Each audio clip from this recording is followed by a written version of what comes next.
আপনাদের হয়তো অনেকেরই অজানা, মৃত্যুর পর প্রথম 1 ঘন্টায় আত্মার সঙ্গে ঘটে এই 7টি ঘটনা।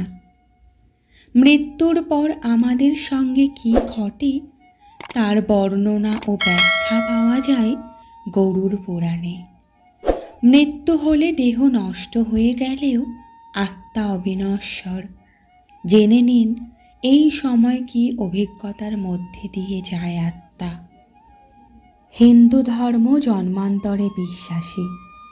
সনাতন ধর্ম অনুসারে মৃত্যুতেই জীবদেহই শুধু বিনষ্ট হয়ে যায়, আত্মা চিরকালীন ও অবিনশ্বর।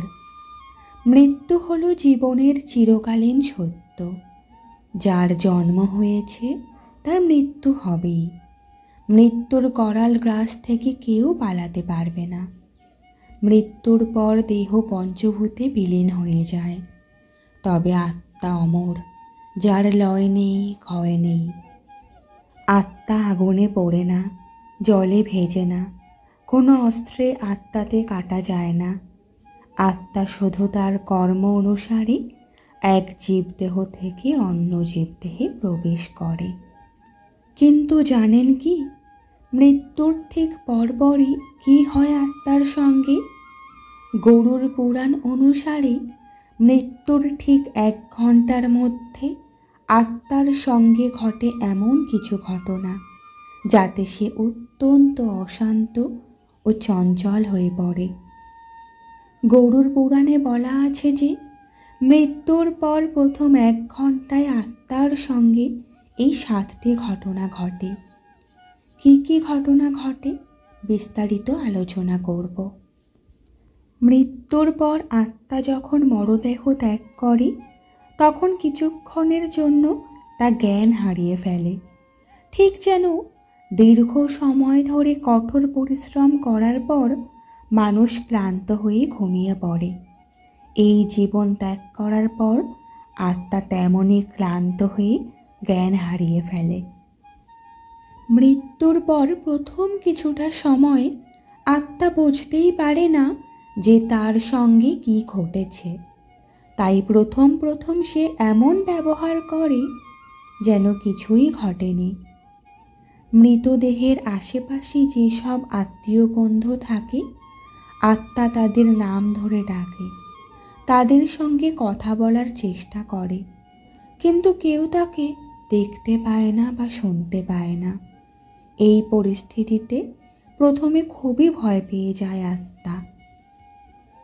তার মৃত্যু হয়েছে বুঝতে পেরে প্রথমে শোকে অত্যন্ত কাতর হয়ে পড়ে আত্মা। নিজের মৃতদেহ ছেড়ে যেতেও খুবই কষ্ট হয় তার। সেই কারণে নিজের পরিবারের লোকেদের সঙ্গে বারবার কথা বলার চেষ্টা করে আত্মা। এই জগতের সুখ দুঃখের বাঁধন থেকে মুক্তি পেতে তার বেশ কিছুটা সময় লাগে। যে শরীরে আত্মা এত বছর ধরে বাস করছিল, যে শরীরকে সে তার নিজের বলে জানত, মৃত্যুর পর সেই শরীর ছেড়ে যেতে আত্মার অত্যন্ত কষ্ট হয়। এমনকি আবার শরীরে প্রবেশ করারও চেষ্টা করে সে, কিন্তু যমদূতরা তাকে সেই কাজ করতে বাধা দেয়। প্রথমে কষ্ট হলেও ধীরে ধীরে আত্মা উপলব্ধি করে যে এই শরীর ছেড়ে যাওয়ার সময় তার এসে গিয়েছে। মৃত্যুর পর শরীর থেকে বিচ্ছিন্ন হওয়ার কিছু সময় পর আত্মা জীবদশায় নিজের সব কর্ম মনে করে, কি কি ভালো কাজ ও কি কি খারাপ কাজ করেছে তা সব মনে পড়ে আত্মার। নিজের পরিবার ও আত্মীয় বন্ধুদের তার মৃতদেহ ঘিরে কান্নাকাটি করতে দেখে আত্মার মনে পড়ে তাদের সঙ্গে সে কেমন ব্যবহার করেছে। এরপর আত্মা যমলোকের উদ্দেশ্যে বাড়ি দেয়। যম মার্গে পৌঁছানোর পর তার কর্ম অনুসারে ফল পায় আত্মা। কারোর মৃত্যুর পর অল্প সময়ের মধ্যেই পুনর্জন্ম হয়ে যায়, আবার কাউকে বেশি দিন অপেক্ষা করতে হয়।